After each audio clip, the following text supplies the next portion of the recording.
এবার যতটুকু খবর পাচ্ছি 26-এর বিধানসভা ভোটে বিজেপিতেই একটা শক্তি মজবুত পাচ্ছে।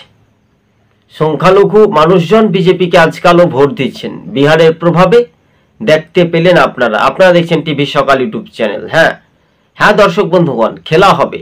শাসক দল বুঝতে পেরেছে যে এই খেলাতে আমরা হেরে যাব, তাই শাসক দলের খেলা আর সেই খেলোয়াড় যে প্লেয়ার তারা এবার কিন্তু তৃণমূলকে গোল দিতে চলেছে রীতিমতো।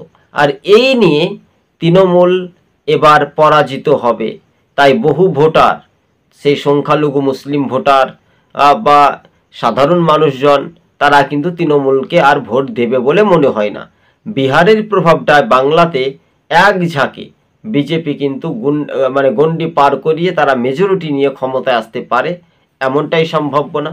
টাউন শহর এলাকা, গ্রামীণ এলাকাতেই জোর দিতে পারে বিজেপি, এমনটাই খবরের ইঙ্গিত। ধন্যবাদ।